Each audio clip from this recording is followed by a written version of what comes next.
அடுத்த நாள் விடியல் மீனாட்சி அம்மா வழக்கம் போல சீக்கிரமா எழுந்தாங்க. ஆனா இந்த முறை அவங்க அடுப்படிக்கு ஓடல. திண்ணையில போய் நிம்மதியா உட்கார்ந்தாங்க.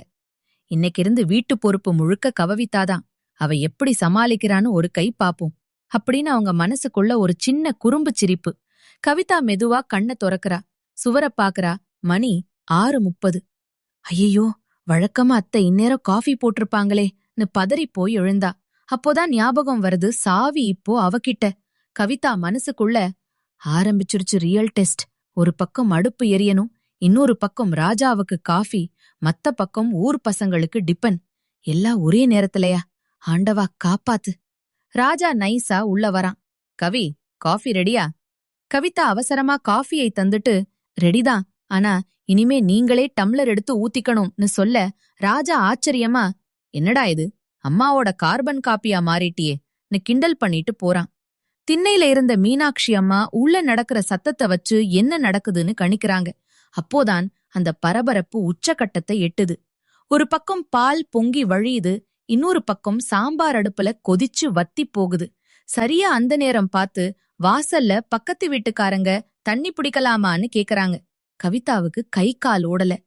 எதை முதல்ல செய்யறதுன்னு ஒரு நிமிஷம் கண் கலங்கிட்டா. ஆனா உடனே சுதாரிச்சா. பதறினா வேலை கெடும், நிதானமா செய்வோம்னு முடிவு பண்ணா. வச்சா பொங்குற பாலை இறக்கி வச்சா. வாசல்ல வந்தவங்களுக்கு இன்முகத்தோட தண்ணி கொடுத்தா. அப்புறம் வந்து சாம்பார்ல கொஞ்சம் சுடுதண்ணி ஊத்தி சரி பண்ணிட்டா. எல்லாத்தையும் கவனிச்ச மீனாட்சி அம்மாவுக்கு மனசுக்குள்ள ஒரு பெருமை. பரவாயில்லையே, என் மருமகள் குழப்பத்திலையும் தெளிவா இருக்காளே. மதிய நேரம் மீனாட்சி அம்மா ஒரு குண்ட தூக்கி போடுறாங்க. கவிதா, இன்னைக்கு ஊர்ல இருந்து 2 முக்கியமானவங்க வராங்க. அவங்க நம்ம சாப்பாட்டுக்கு ரொம்ப முக்கியத்துவம் கொடுப்பாங்க. பார்த்து செஞ்சுடு. கவிதாவுக்கு இப்ப பயம் இன்னும் அதிகமாகிடுச்சு. ஆனா விடாமுயற்சியோட சமைக்கிறா. விருந்தினர்கள் வர்றாங்க. சாப்பாடு பரிமாறப்படுது. அந்த பெரியவர் ஒரு வாய் சாப்பிட்டுட்டு சொல்றார், மீனாட்சி, இத்தனை வருஷமா உன் கை ருசிக்கு நான் அடிமை. ஆனா இன்னைக்கு என்னவோ நீ சமைச்சதை விட அதிக ருசியா இருக்கே. மீனாட்சி அம்மா ஒரு நிமிஷம் அமைதியா இருந்துட்டு சிரிச்சுக்கிட்டே சொன்னாங்க, இது ஏன் சமையல் இல்ல, இது முழுக்க முழுக்க என் மருமகள் கவிதாவோட கைமணம். இந்த ஒரு வார்த்தையை கேட்டதும் கவிதாவுக்கு பூரிப்பு தாங்கல. கண்ணுல லேசா கண்ணீர். அம்மா, நான் அவங்க கைய புடிச்சுக்கிட்டா.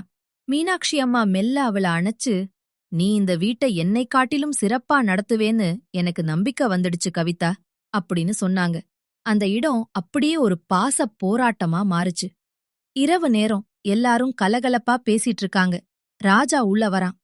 என்னப்பா, இன்னைக்கு வீடே ஒரே பாச மழையில நனையுது. இன்னைக்கு நைட்டு என்ன ஸ்பெஷல் ஆர்வமா கேட்டான். கவிதா நைஸா சிரிச்சுக்கிட்டே, இன்னைக்கு நைட்டு ஒரு புது ரூல். ஸ்பெஷல் மெனு சாப்பிட்டதுக்கு அப்புறம் நீங்க தான் எல்லா பாத்திரத்தையும் கழுவணும்னு ஒரு போடு போட்டா. ராஜா ஷாக் ஆகி, அம்மா, என்னம்மா இவ இப்படி சொல்றா, நீங்க கேட்க மாட்டீங்களான்னு பரிதாபமா கேட்டான். மீனாட்சி அம்மா சிரிச்சுக்கிட்டே, ஆமா ராஜா, இது வீட்டு ரூல். வீட்டு சாவி இப்போ கவிதா கையில, அவ சொல்றதுதான் சட்டம்னு சொல்ல 3 பேரும் சேர்ந்து சிரிச்சாங்க. அன்னைக்கு அந்த வீட்டுல சிரிப்பு மட்டுமில்ல, ஒரு புரிதலும் பிறந்தது. மாமியாரும் மருமகளும் இப்போ ஒரு குடும்பம் மட்டும் இல்ல, சிறந்த நண்பர்களா மாறிட்டாங்க. ஒரு சாவி ஒரு வீட்டை மட்டும் திறக்கல, 2 பேரோட இதயத்தையும் திறந்துடுச்சு.